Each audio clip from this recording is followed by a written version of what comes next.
अगर अपने घर की कंस्ट्रक्शन करवा रहे हो और नई आइडिया है कि सही से कैसे काम करना है, ठेकेदार सही से काम कर रहा है कि नहीं कर रहा है, वो देखना है तो ये वीडियो देख लो। इसमें शुरू से एंड तक आपको क्या क्या चीज़ें ध्यान देनी है घर की कंस्ट्रक्शन में, वो ऑलमोस्ट मैं कवर कर दूंगा। शुरू से एंड तक देखेंगे। सबसे पहला काम जो आपको करना है, एक तो एग्रीमेंट करना है।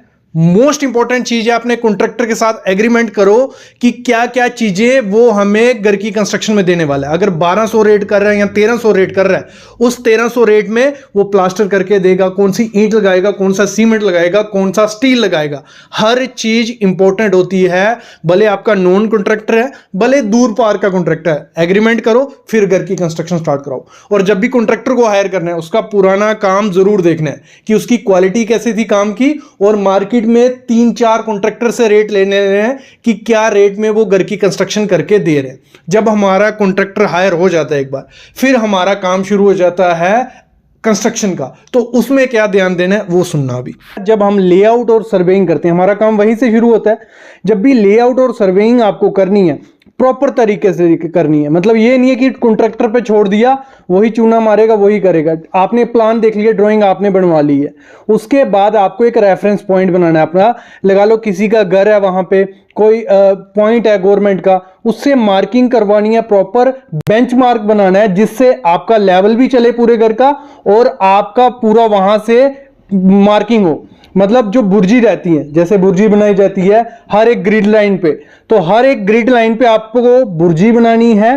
देखो प्रॉपर मार्किंग करवाना कि आपकी ग्रिड लाइन कहां जा रही है, कॉलम की पोजीशन क्या आएगी, फुटिंग की पोजीशन। नहीं तो होता क्या है, जब मार्किंग की जाती है मतलब तुक्के से मार्क कर दिया जाता है, और जहां फुटिंग होनी होती है वहां कॉलम कहीं और होता है, फुटिंग कहीं होती है। ये बहुत मोस्टली हर जगह मैंने देखी जाती है ये चीज कि चलो फुटिंग तो हो रही है, और फुटिंग होती है एक कोने पे आगे, ठीक है, और कॉलम होगा एक कोने पे, तो कोई दिक्कत उसमें बाद में मतलब जो लोड आएगा वो नीचे बैठी आपकी फुटिंग। तो आपको लेआउट या सर्वेइंग प्रॉपर तरीके से करवाना है, भले छोटा घर है भले बड़ा घर है। फिर आती है बात एक्सकवेशन की, खुदाई की। जब भी एक्सकवेशन खुदाई करवानी है, पेड़ वगैरह जो बड़ी बड़ी चीजें होती है, मतलब पत्थर हो गए, ये हटा तो देने ही है आपको, लेकिन नीचे आपको चेक कर लेना है कि कहीं पाइपलाइन तो नहीं है, इलेक्ट्रिक की वायर तो नहीं है, तो बाद में दिक्कत आपको आ सकती है।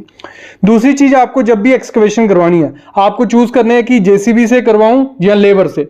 देखो जेसीबी से करवाओगे काफी ज्यादा जल्दी हो जाती है, थोड़ी बहुत ड्रेसिंग करनी पड़ती है और खर्चा भी कम आता है। लेबर से क्या होगा, परफेक्ट तरीके से, मतलब आपने जैसी मार्किंग की होगी वैसा ही वो खोद के दे देंगे। तो लगभग टाइम ज्यादा लगता है। अगर टाइम आपके पास कम है तो जेसीबी से करवा के ड्रेसिंग करवा लीजिए, बाकी आप लेबर से भी करवा सकते हो। देखो जैसे ड्राइंग में मेंशन होता है कि आपको डेप्थ इतनी रखनी है, आपकी मतलब डेप्थ 5 फुट है या 4 फुट है, तो आप जब एक्सकवेट करवा रहे हो आपको देखना है कि 4-5 फुट पे अगर हार्ड स्टार्टा मतलब पत्थर वगैरह हार्ड स्टार्टा आ रहा है तो ठीक है, नहीं तो डेप्थ थोड़ी ज्यादा कर देना, कोई दिक्कत उसमें नहीं आएगी। थोड़ा सा खर्चा बढ़ेगा लेकिन आपके घर की स्ट्रेंथ बन जाती है। और अगर बाई जैसे खुदाई कर रहे हो, नीचे पानी आ जाता है फुटिंग में, तो उस पानी को बाहर निकाल के मोटर से फिर ही पीसीसी करना, कहीं मतलब पानी में ही कंक्रीट मत डाल देना। ये भी बहुत जगह गलती की जाती है। और जो भी एक्सकवेशन के बाद मिट्टी निकलती है, उसमें पत्थर होते हैं, डेब्रिस होती है, वो कभी भी फिलिंग में मत यूज करो। लोग क्या करते हैं, जैसे हमारा फुटिंग निकाली, मिट्टी साइड पर रख देते हैं, नीचे कॉलम किया, फुटिंग की को कॉलम खड़ा कर दिया, उसमें वही मिट्टी डाल देते हैं। वो प्रॉपर से कंपैक्ट नहीं होती है, वो बीच में वॉइड्स रह जाते हैं, गैप रह जाते हैं, और बाद में फ्यूचर में जब हमारा घर बन जाता है सिंगल स्टोरी या डिप्लेक्स, वो नीचे सेटलमेंट होती है। और आप तभी देखते हो जैसे नया घर बना होता है, थोड़े टाइम बाद उसमें क्रैक्स आ गए होते हैं। ये मोस्टली रीजन यही होता है कि आपने फिलिंग अच्छे से नहीं की है। आपको क्या करना है, जो मिट्टी निकली है उसको निकाल के फेंक दो, कहीं दूर जाके डिस्पोज कर दो, और वहां पे अच्छी सी मिट्टी लाओ, मूरम लाओ जो प्रॉपर से पैक हो। और एकदम से मूरम का ट्रैक्टर या ट्रक लाके सीधा फुटिंग में मत डाल दो, उसको लेयर वाइज डालो। मतलब एक लेयर डाली, उसकी कंपैक्शन कर लो या फ्लडिंग कर लो। अगर वहां कंपैक्टर या रोलर नहीं है प्रेजेंट, तो पानी, खुला पानी छोड़ दो उस पे, पानी अगर महंगा है तो कंपैक्टर ले आओ किराए पे, 500 रुपए किराया, तो प्रॉपर लेयर में डालो, भले 1 फुट की लेयर दिन में डालो, उसको कंपैक्ट कर लो, फिर दूसरी लेयर डालो, ऐसे कंपैक्ट करोगे तो आपके घर में जो सेटलमेंट क्रैक्स होते हैं वो कभी नहीं आएंगे, ये गारंटी हो जाती है। मोस्टली क्रैक्स इसी वजह से आते हैं, फिलिंग करते हैं, उसको कंपैक्ट नहीं करते हैं या फ्लडिंग नहीं करते हैं, ये चीज हो गई। जब आपका ये हो जाता है उसके बाद एंटी टर्माइट एटीटी, आपको एटीटी करवानी है।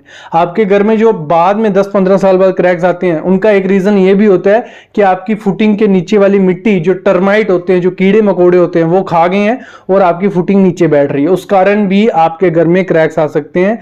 तो एटीटी करवाओगे जब, पहले तो केमिकल चेक कर लेना है कि कौन सा केमिकल है, उसका रेशियो चेक कर लेना है। और जो भी चीज मैं इस वीडियो में बोल रहा हूं, हमारे चैनल पे 2000 प्लस वीडियो है, हर एक टॉपिक पे 3-3 वीडियो आपको मिल जाएंगी, प्लेलिस्ट बनी हुई है, वो जाके देख सकते हो। अभी मैं आपको हाईलाइट कर रहा हूं कि क्या क्या क्वालिटी में करना होता है। आपको केमिकल पता चल गया, एटीटी जब करनी है उसकी स्प्रे भी करवानी है, और अंदर लोग क्या करते हैं, सिर्फ स्प्रे करवा देते हैं, मिट्टी के अंदर नहीं डलवाते, तो मिट्टी के अंदर भी डलवानी है, रेशियो क्या डालनी है, और सब चीजों के लिए वीडियो एटीटी पे है, वो जाके देख लो। जब एटीटी हो जाती है फिर हमारा काम आता है पीसीसी करने का। पीसीसी क्या हो गया, प्लेन सीमेंट कंक्रीट। आपको एक लेयर बनानी होती है नीचे मिट्टी पे, जिसके ऊपर आपको सरिया रखना है। अगर डायरेक्ट सरिया रख दोगे मिट्टी पे तो वो थोड़े टाइम बाद सड़ जाएगा और फिर वही क्रैक्स गिरने के चांसेस बढ़ जाते हैं। तो पीसीसी करवानी है। पीसीसी जब भी करवानी है M15 ग्रेड बनाना है। M15 ग्रेड क्या है, गूगल पे सर्च मारोगे मिल जाएगा, चैनल पे सर्च मारोगे मिल जाएगा। M15 ग्रेड करना है, उससे कम ग्रेड नहीं यूज करना, और प्रॉपर कॉन्ट्रैक्टर को बता देना है कि M15 ग्रेड इसकी रेशियो ये होती है। प्रॉपर आपको उसको एक बर्तन देना है जिसकी हेल्प से वो सैंड नापेगा, सीमेंट नापेगा, एग्रीगेट नापेगा। अगर आप उसको प्रॉपर बर्तन नहीं दोगे, वो कैसे भी करता रहेगा, कहीं कुछ रेशियो डल रही है, कहीं ज्यादा डल रही है, कहीं कम डल रही है, तो वो सही चीज नहीं है। आपको लगेगा 50 सीमेंट दिए थे, बैग दिए थे तो 50 ही यूज किए तो सही से काम किया, ऐसा नहीं। जहां 10 की जरूरत थी वहां 20 डाल देगा, जहां 20 की जरूरत है वहां 10 डाल देगा, ये दिक्कत भी होती है। तो पीसीसी की आपको थिकनेस भी देखनी है, और प्रॉपर जो सरफेस होता है उसको स्मूथ होना चाहिए। मतलब ये नहीं है रफ रफ, थोड़ा बहुत रफ चलेगा। कभी कभार क्या करते हैं, एग्रीगेट ऊपर बिखरा होता है और बोलते हैं कि नहीं ये हमने खुद से रखा है कि बॉन्ड अच्छे से बन जाएगी, और ये चीज है। बाकी क्यूरिंग उसकी करो, 5 से 6 दिन तो क्यूरिंग करनी ही करनी है, उसके बाद उस पर सरिया बांधो फिर करो। और जब कंक्रीट करने हैं किसी भी चीज का, देखो कंक्रीटिंग के पहले, कंक्रीटिंग के दौरान और कंक्रीटिंग के बाद ये चीज ध्यान रखनी है। कंक्रीटिंग क्या हो गया, आप कंक्रीट डाल रहे हो उस पे, तो कंक्रीटिंग से पहले आपको क्या करना है, आपका जो भी एरिया वो साफ सुथरा होना चाहिए, ना उसमें कील होनी चाहिए, ना लकड़ी होनी चाहिए, ना पत्थर होने चाहिए, साफ सुथरा हो गया।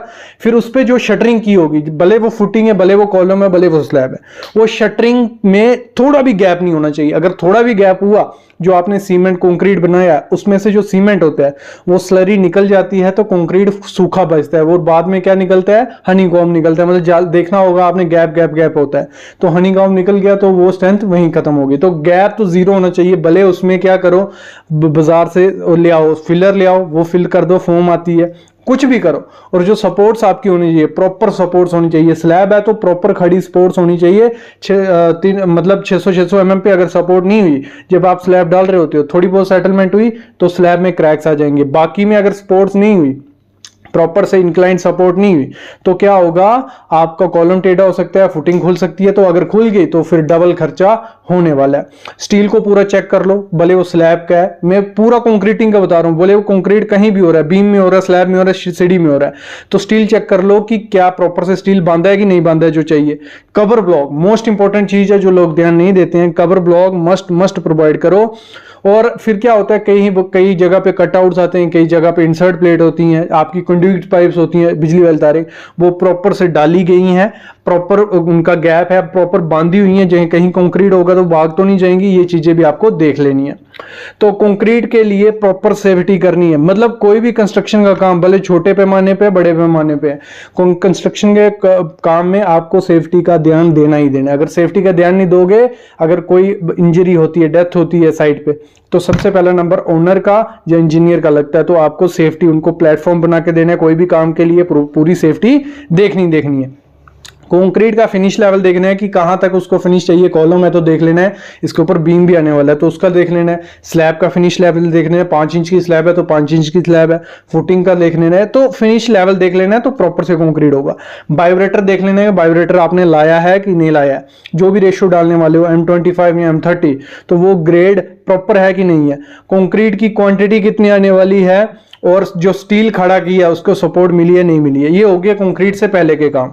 जब कंक्रीट आपका हो रहा होता है उस दौरान क्या देखना है आपको, स्लम चेक करना है। स्लम कंक्रीट अगर नहीं है, छोटे पैमाने पर काम कर रहे हो तो देखने से आइडिया लग जाता है कि कहीं ज्यादा पानी तो नहीं डाला जा रहा कंक्रीट में। कॉन्ट्रैक्टर क्या करते हैं, ज्यादा पानी डालते हैं जिससे उनका काम जल्दी हो जाए, तो आपकी उससे स्ट्रेंथ कम होगी। जितना ज्यादा पानी होगा कंक्रीट में उतनी ज्यादा स्ट्रेंथ कम हो जाती है। और पानी कितना डालना है इस पे वीडियोस हैं, वीडियोस देख सकते हो। नेक्स्ट चीज आपको क्या करनी है, जो भी कंक्रीटिंग कर रहे हो कंटिन्यू कंक्रीट करना, बीच में ये नहीं है कि 1 घंटे का गैप लिए, 2 घंटे का गैप ले लिए तो कोल्ड जॉइंट उसमें हो जाता है। कोल्ड जॉइंट से क्या होगा, जब उसमें दोबारा कंक्रीट किया जाएगा वो प्रॉपर से एक दूसरे से मिलेगा नहीं, वहां क्रैक रहता है, वहां गैप रहता है, वहां लीकेज के चांसेस और स्ट्रेंथ डिक्रीज के चांसेस हो जाते हैं। जब भी कंक्रीट आपको करना है, भले फुटिंग में कर रहे हो, कॉलम में कर रहे हो, स्लैब में कर रहे हो, 1.5 मीटर दूर से ज्यादा कंक्रीट नहीं फेंकना है। मतलब आपको आराम से कंक्रीट फेंकना, दूर से फेंकोगे एग्रीगेट कहीं, सीमेंट कहीं, सेग्रीगेशन हो जाती है और वो कंक्रीट की स्ट्रेंथ उतनी नहीं आती है। जब भी कंक्रीट करो वाइब्रेटर जरूर मारो। वाइब्रेटर कैसे मारना है, ये नहीं है कि वाइब्रेटर डाल के रख गए भूल गए, उससे क्या होगा, ब्लीडिंग हो जाती है। कंक्रीट का पानी ऊपर आता है, नीचे सिर्फ कपची कपची बचती है। तो ज्यादा भी नहीं मारना है, कम नहीं मारना है, मतलब 2-3 सेकंड एक जगह घुसाओ निकालो फिर दूसरी जगह घुसाओ, इस तरीके से मारा जाता है।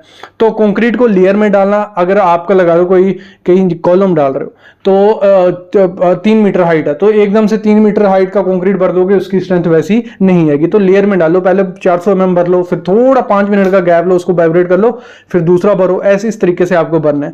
जब भी इनिशियल सेटिंग टाइम होता है कंक्रीट का वो पता कर लो कितने, 30 मिनट है, 35, 40 इतना ही रहता है, 30 मिनट से 40 मिनट रहता है। सीमेंट का रहता है, कंक्रीट का नहीं, तो सीमेंट उसमें यूज हो रहा था, कंक्रीट का ही हुआ।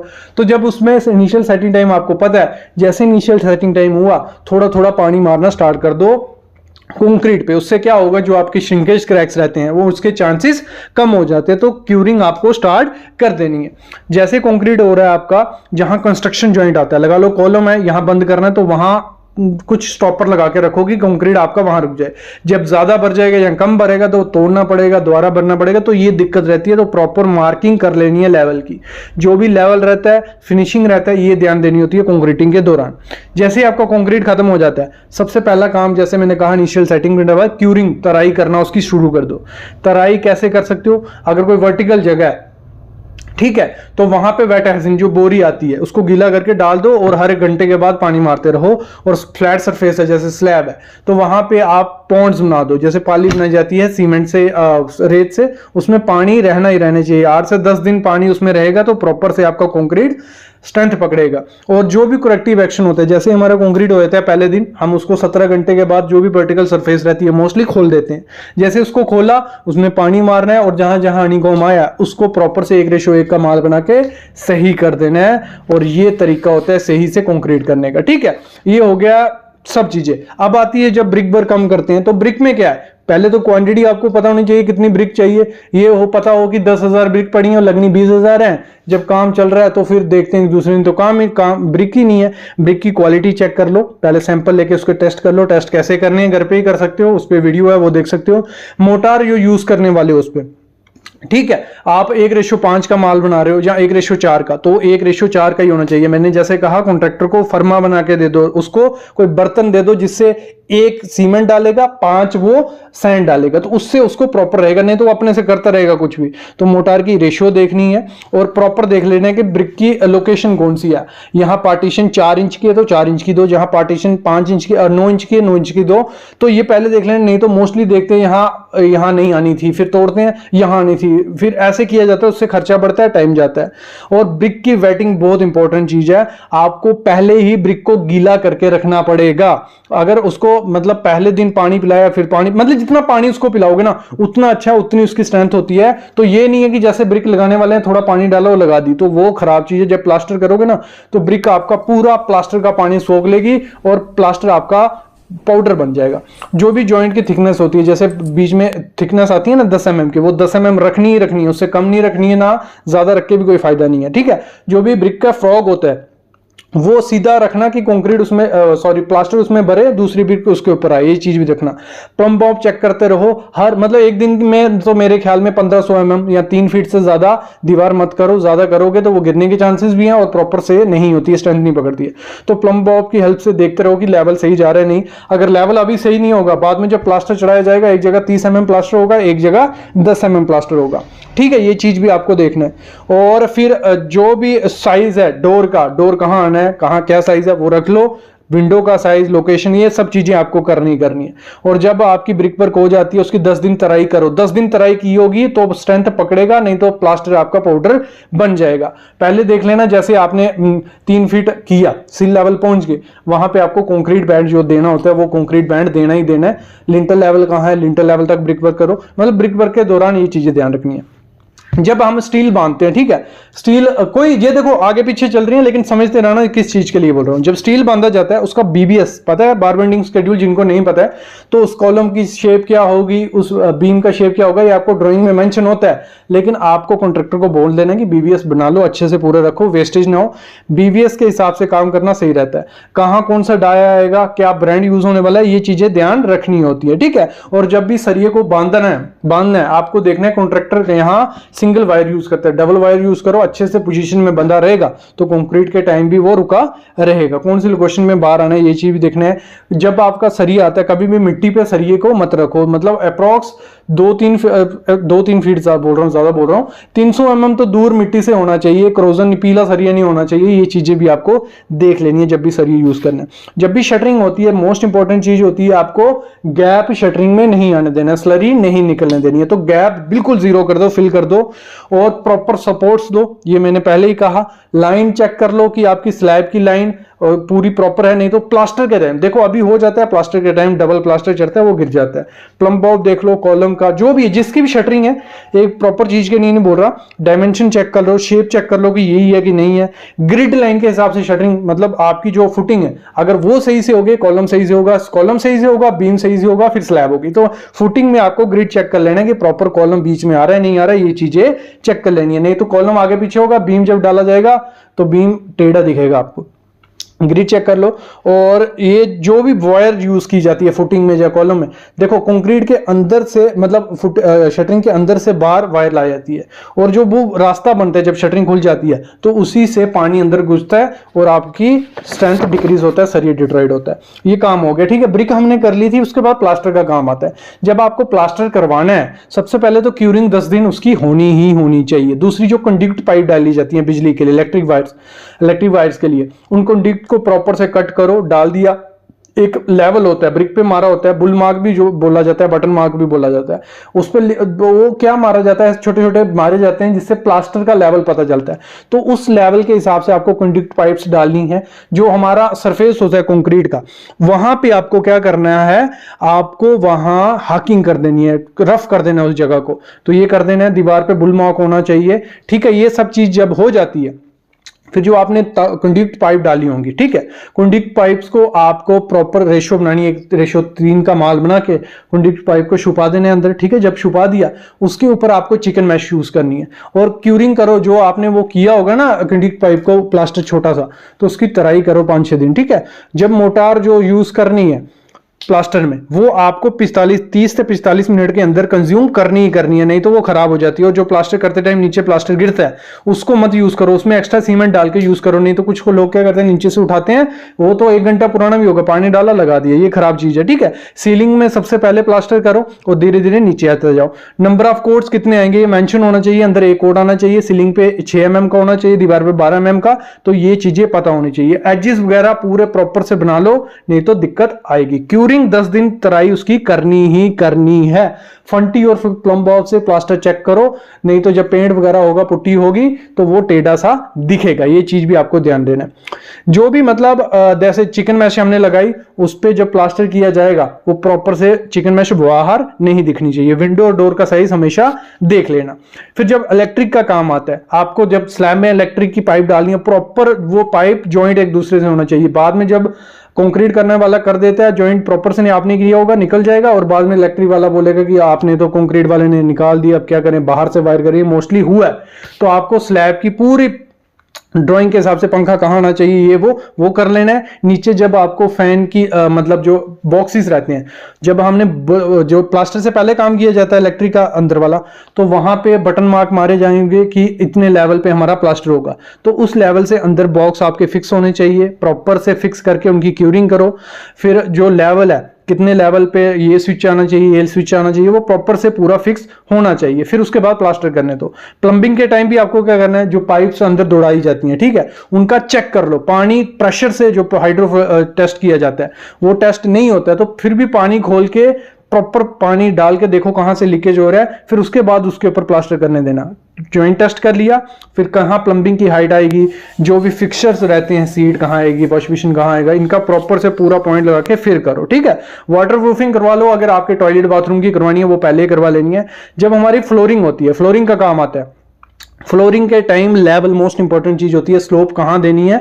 तो जो बेड बनाया जाता है पहले, मतलब टाइल के लिए नीचे सैंड और उसका, तो वो आपको प्रॉपर से देना है। प्लास्टर, कच्चा प्लास्टर जो फर्श पे किया जाता है, ठीक है, वो देके पूरा देखे।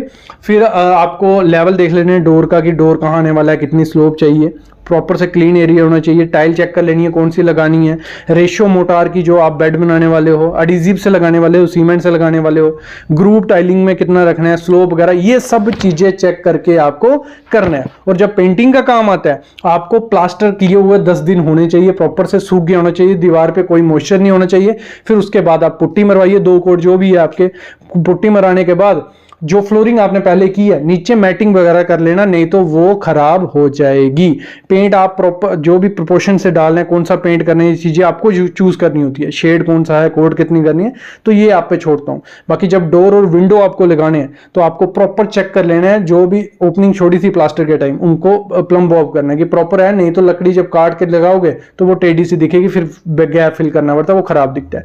तो इस तरीके से बड़ी लंबी वीडियो हो गई है, अभी मैंने ऊपर से बताया ये आपको चीजें, ठीक है, लेकिन थोड़ा तो आपको 10 से 20% आपकी क्वालिटी घर की सही होगी अगर ये चीजें फॉलो करोगे।